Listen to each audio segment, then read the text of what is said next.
In a small room on Bridge Road in Melbourne, people found a white porcelain teacup neatly placed on a dark wooden table.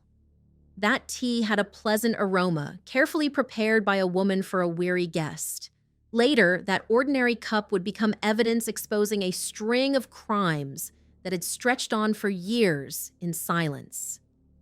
Her name was Martha Needle. She was once called a devoted widow, a gentle mother. Neighbors saw her kneeling beside her husband's bed on his last night, never letting go of the cloth she used to wipe his forehead. When her children died one after another from strange illnesses, everyone believed she was the victim of a cruel fate.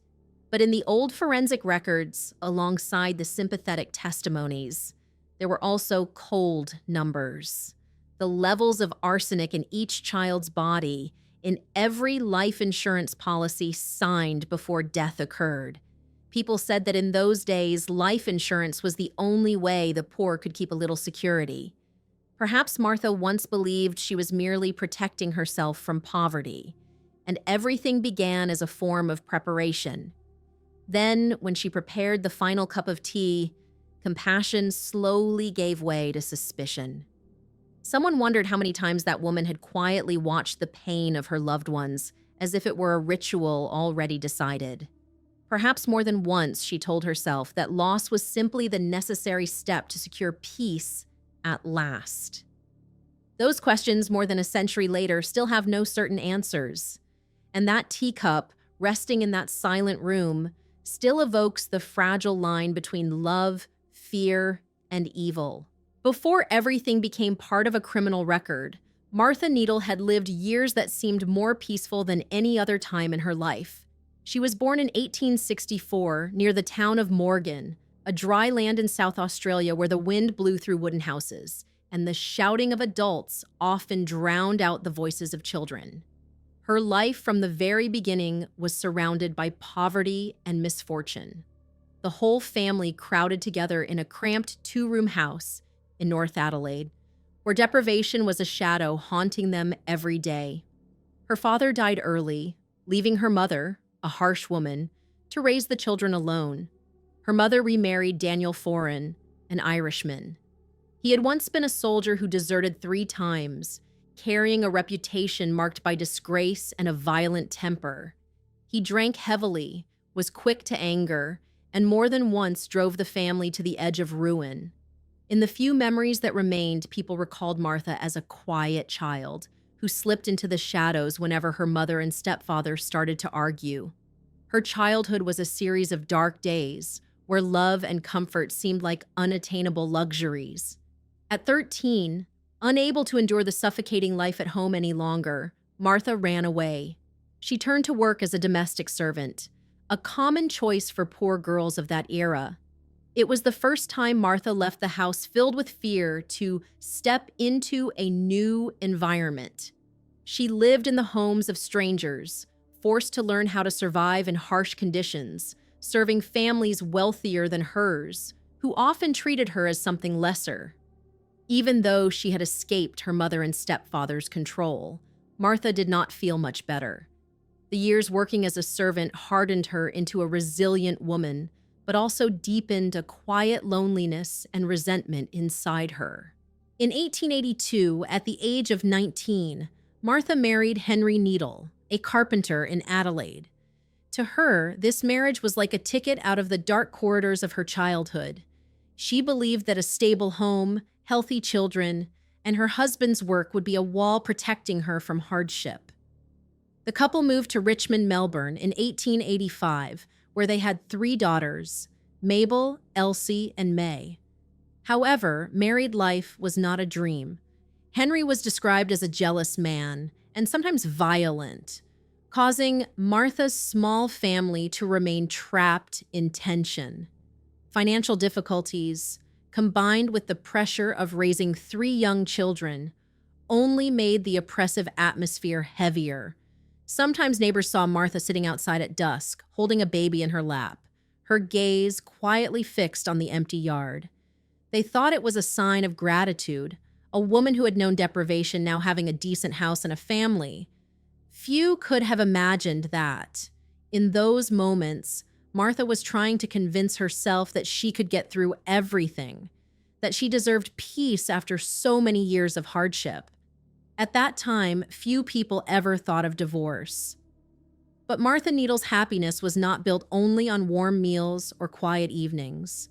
In the drawer of a wooden cabinet, she carefully kept life insurance papers, dry documents signed out of fear that tomorrow there would be nothing left to rely on. For many, this was sensible caution. For Martha, perhaps it was the only way to be sure she would never return to that cold, impoverished room in Morgan, where people could only endure and wait for something worse to happen. There were moments in Martha Needle's life when outsiders could only see a woman crushed under the weight of loss. In 1885, Mabel, her eldest daughter, only 3 years old, died from what was officially recorded as debility. When Mabel passed away, neighbors said they heard a hoarse, broken sob coming through the window, the sound of someone who had just lost another part of herself. 4 years later, Henry Needle also drew his last breath after weeks of struggling with a strange illness. On his final night, people saw Martha sitting by his bed, her hand tightly holding his cold one, her eyes fixed on his face as it grew more gaunt by the hour. When his breathing finally stopped, she didn't cry out loud. She simply lowered her head, as if all her strength had long since drained away. At that time, there was no support network or financial assistance for widows. All Martha had was the insurance money, just enough to pay debts and keep a modest roof over her head. But that fragile stability became what she feared most, because she already knew how quickly everything could vanish after just one winter. Yet the tragedy didn't end there. In 1890, her second daughter, Elsie, suddenly fell ill and died within a few weeks, and the last child, little May, soon left this world as well. In just 3 short years, Martha lost everyone closest to her. In the medical records, the doctors noted cold details, symptoms like vomiting and exhaustion. Now, Martha was a 27-year-old widow facing absolute loneliness. She had lost her husband and all 3 children. The house that once echoed with laughter was now filled only with the silence of death. Every week she went to the cemetery, placing her hand on each gravestone, whispering as if she were apologizing or begging someone for forgiveness. The insurance payouts came one after another, offering some small financial relief, but nothing could buy her peace. Martha withdrew into herself, as if always bracing for the next collapse that could strike at any moment. In the late 19th century, a young widow had to endure both poverty and the wary stares of the community. After those upheavals, people no longer recognized Martha Needle. On certain mornings, they saw her sitting motionless on the front steps, her eyes vacant. Those who passed by often whispered that grief had driven her insane. It was in this state that Martha met Otto Juncken, a single man living with his 2 brothers, Louis and Herman Juncken. Martha was hired as a housekeeper for their family, and before long, a romantic relationship began to blossom. To Martha, Otto, with his financial stability and social standing, seemed like the lifeline she desperately craved. They quickly became engaged, but not everyone welcomed Martha. Louis Juncken, Otto's eldest brother, openly opposed the relationship. Louis distrusted Martha, perhaps because of the rumors about the mysterious deaths in her family. As the one who felt responsible for protecting the family, he did not want Otto to marry a woman he suspected. Hermann Juncken, the other brother, did not initially voice any clear objection, but Martha's presence in the house gradually made him wary. To Martha, Louis's resistance was a direct threat to the security she was clinging to. The insurance money had run out, and her job as a housekeeper was not enough to secure a stable future. Otto was her only hope, and she had to find any way to make it work. With a mind already fractured, instead of talking or trying to reconcile, she chose a deadly path. In May 1894, Louis Juncken suddenly died after eating food Martha had prepared. His death was completely unexpected and shocked everyone, as he had previously been in perfect health. After examining him, the doctors informed the family that Lewis's symptoms were vomiting and exhaustion. Most people thought it was merely an accident. Otto still believed she was innocent, even though she had prepared the meal. After Lewis's death, Herman became extremely cautious around Martha, especially because of the unusual symptoms his brother had suffered. And immediately, Martha realized that Herman might be the next threat to her relationship with Otto. She could not hide her anger whenever she saw Otto and Herman speaking privately. She often tried to insert herself, placing her hand on Otto's shoulder as if to assert her place. One early autumn evening, when Herman lingered at the dinner table longer than usual, Martha stared at him for a long time, her eyes no longer those of a welcoming hostess. She made him a cup of tea, but Herman was not as careless as his brother Louis. As he drank the tea, he noticed an unfamiliar smell, unlike what he was used to. Instantly, he vomited up everything he had swallowed and was fortunate to survive. After recovering, Herman went to the doctor to describe his symptoms. Suspicion became reality. From the moment Herman survived, the sympathy the community had once felt for Martha disappeared. When Herman Junkin decided to go to the police, all remaining sympathy for Martha Needle disappeared. In the eyes of the community, she had crossed the thin line between a miserable woman and someone who spread death. The police did not rush to arrest Martha immediately. They knew that a single accusation would not be enough to bring her to trial, especially since, for many years before, Martha had been seen as an unfortunate widow. Instead, they worked with Herman to set a trap. He was instructed to let Martha prepare tea for him, as usual, under secret surveillance. When Martha brought the cup of tea, the sample was collected and sent for analysis, and the results confirmed the presence of deadly poison. Suspicion did not end with Lewis. The police began to look back at the series of mysterious deaths linked to Martha. They shifted their focus to exhuming the bodies, a process that required meticulous work and close coordination between investigators and medical experts. First, Lewis Junkin's body was exhumed from a cemetery in Melbourne. Forensic doctors, working under the limited conditions of the 19th century, carefully examined the tissue samples. The test results recorded in the trial documents showed high levels of arsenic in Lewis's body, confirming that his death had not been natural. This discovery prompted police to expand their investigation to the earlier victims in Martha's family.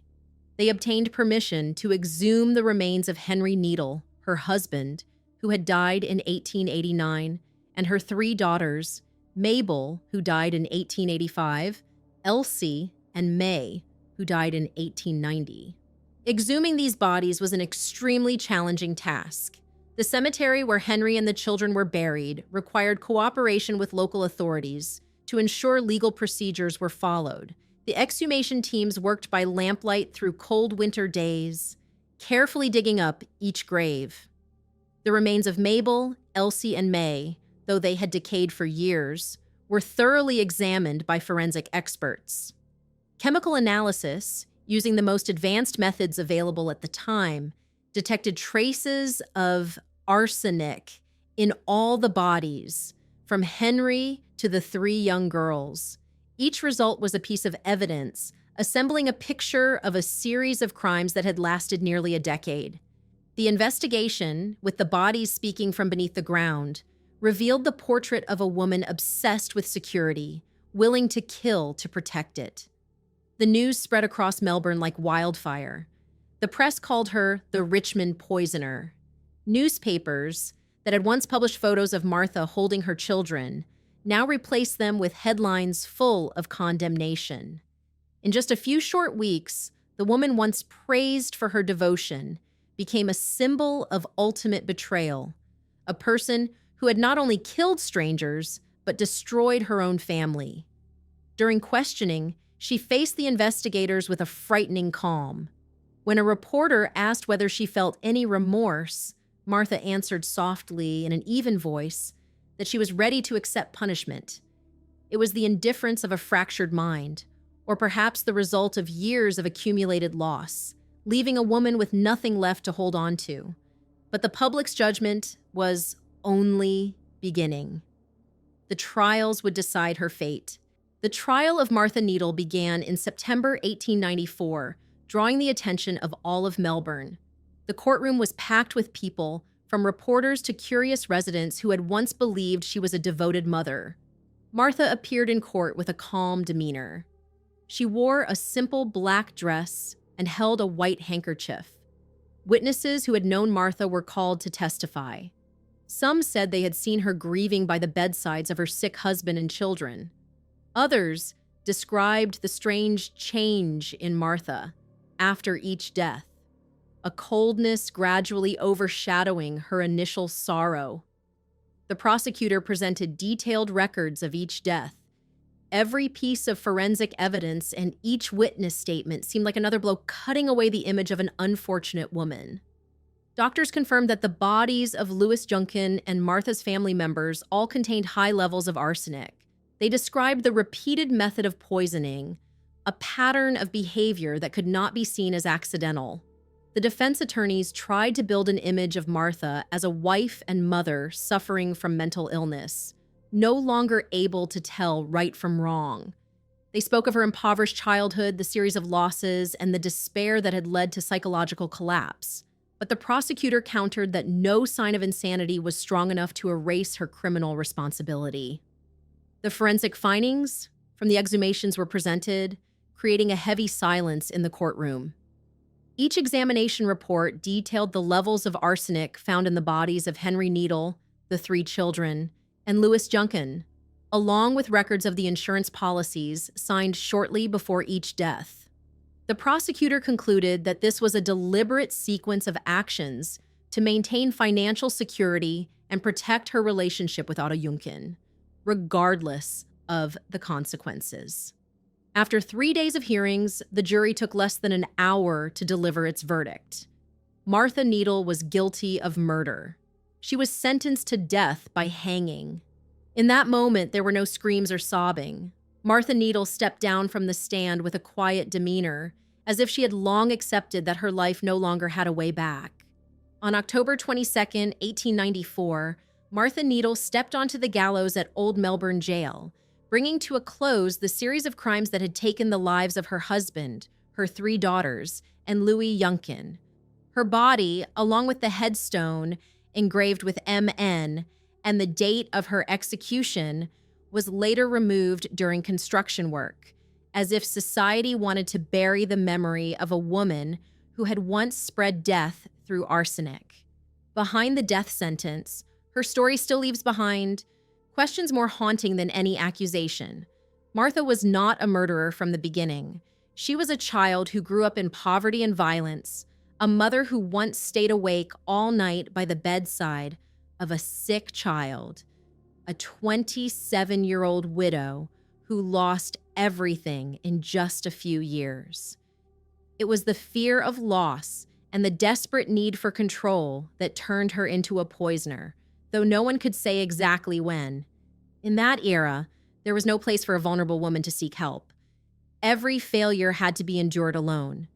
In the long emptiness that followed, Martha clung to the only thing she felt she had left, an illusion that she was in control of her destiny. What this case left behind is a story retold in books, plays, and exhibitions, still challenging us to look directly at the fragility of the human spirit and the cracks that society leaves behind.